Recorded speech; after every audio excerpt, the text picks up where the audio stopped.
This is the first part of Lesson 8 in Precalculus, using synthetic division to factor polynomials. This lesson comes from section 2.3 in the college algebra textbook, and we're going to begin with the mechanics of synthetic division.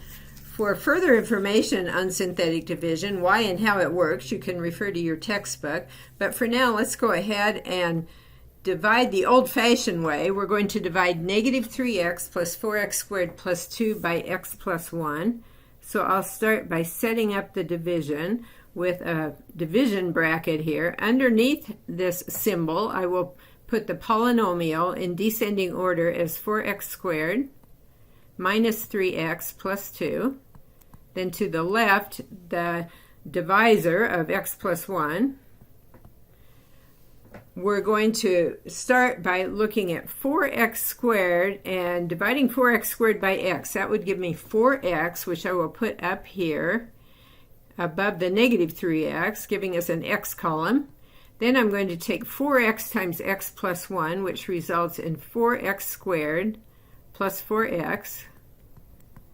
We draw a line here and subtract. I'll subtract by putting some parentheses around 4x squared plus 4x with a negative outside the parentheses. Then 4x squared minus 4x squared gives me 0. Negative 3x minus 4x is negative 7x. We bring down the plus 1. Oh, whoops, that's a plus 2. Whoops. Okay, so we bring down the plus 2. And now x goes into negative 7x, negative 7 times. So we take negative 7 times x plus 1 and get negative 7x minus 7. Subtracting results in negative 7x plus 7x is 0. 2 plus 7 would be 9. We can think of our result here as being negative 3x plus 4x squared plus 2 divided by x plus 1 is going to equal 4x minus 7. And the way we've usually written the 9 is the remainder here, right? And we have in the past written the 9 as plus 9 over x plus 1. We'll do things a little bit differently here, but we're kind of looking at the past before we go to the present. So then moving on, here we had a quotient. This is a division problem we just did. We divided negative 3x plus 4x squared plus 2 by x plus 1. We got a quotient of 4x minus 7 and a remainder of 9. So that brings me to Theorem 2.2 on polynomial division. And this is leading us to the new way we'll write our solutions. Suppose d of x and p of x are non-zero polynomials where the degree of p is greater than the degree of d, is greater than or equal to the degree of d. There exist two unique polynomials, q of x and r of x, such that p of x equals d of x times q of x plus r of x, where either r of x equals 0 or the degree of r is strictly less than the degree of d. Well, what are we talking about here? So the first polynomial we're seeing here, this would be our p of x, and the divisor is our d of x. What have we got next? The quotient. Well, quotient being 4x minus 7, it'll be easy to remember that this is q of x. And then our remainder, r of x. Again, that should be easier to remember. So what have we got? Well, let's rewrite this thing as p of x, or negative 3x plus 4x squared plus 2 is going to equal d of x. So d of x was our divisor, x plus 1, times q of x, which here is 4x minus 7, and then plus r of x. So here we just put plus 9. Okay, so that's how we will write our solutions. Now let's use synthetic division to do the same division problem. So for synthetic division, what I want to do is, first of all, I'm going to think of this as dividing p of x by x minus c. So my p of x here is going to be negative 3x plus 4x squared plus 2. Let's write p of x in descending order before we go any further. 4x squared minus 3x plus 2. And then x minus c, what I need to figure out is what is c here. Well, if x minus c equals x plus 1, then we'll subtract x from each side. We get negative c equals 1, or c equals negative 1. Okay, so we have p of x and we have c. This is what we're going to use to set up our synthetic division problem. And we have a little bit different kind of bracket here. So I just use kind of, I think different people might do this a bit different. I just use half of a square, I guess you'd say, and I put my c in here. Then to the right of that half of a square, I'm going to write the coefficients of my polynomial, which would be 4, negative 3, and 2. I leave some space and then draw a horizontal line, bring down the 4 first of all. Then I take negative 1 times 4, which gives me negative 4. I add negative 3 plus negative 4 to get negative 7. Then negative 1 times negative 7 is 7. 2 plus 7 is 9. So it's a process, after you bring down the initial 4 here, it's a process of multiply, add, multiply, add.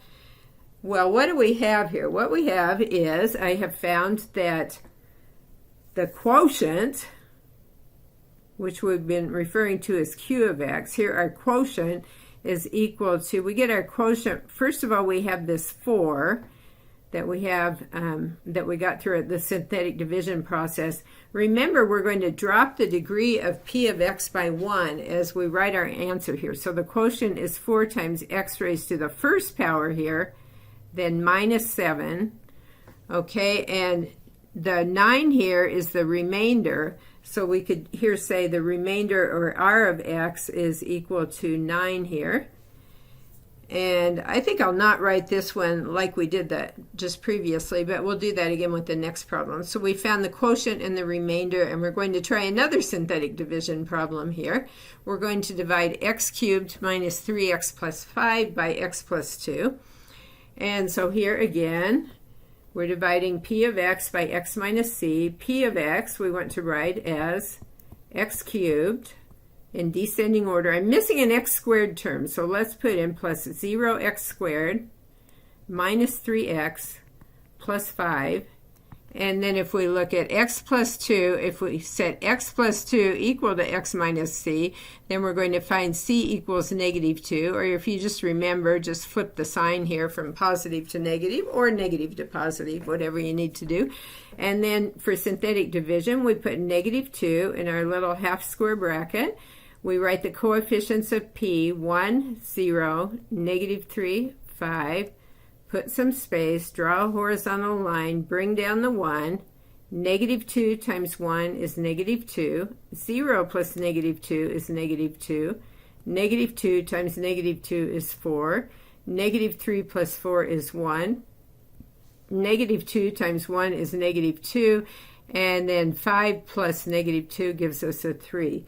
So in this case, we have found the quotient is 1 times, drop the degree by 1 from p of x. So 1 times x squared minus 2x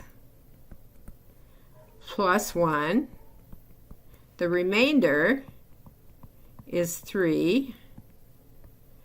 And we can write x cubed minus 3x plus 5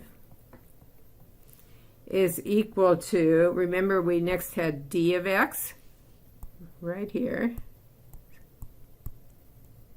is equal to d of x, which would be x plus 2 times q of x, which is x squared minus 2x plus 1, and then plus the remainder, which here is 3. Okay, let's look next at dividing 4x squared minus 1 by x minus 1/2. Okay, so again, we're going to find our p of x and our c. So p of x is equal to 4x squared plus 0x minus 1. And c, if x minus c is equal to x minus 1/2, we can see that c would be equal to 1/2 here. Okay, so we set up the division process with 1/2 in the little bracket here. To the right we would have 4, the coefficient of x squared, and then we would have 0 and then -1. So we have our coefficients and our constant term there. We bring down the 4. 1/2 times 4 is 2. 0 plus 2 is 2. 1/2 times 2 is 1. -1 plus 1 is 0. So what have we found here? We found our quotient is equal to 4 times, if we drop the degree 1 by 1, we get x. Our quotient is 4x plus 2. And here our remainder is 0. So a remainder of 0 is going to be particularly important in what we have coming up. But right now we'll end this little introduction with synthetic division by giving you a try on your own problem here. This is number 1 for today. Use synthetic division to divide 2x cubed plus 3x squared minus 29x plus 30 by x minus 3/2.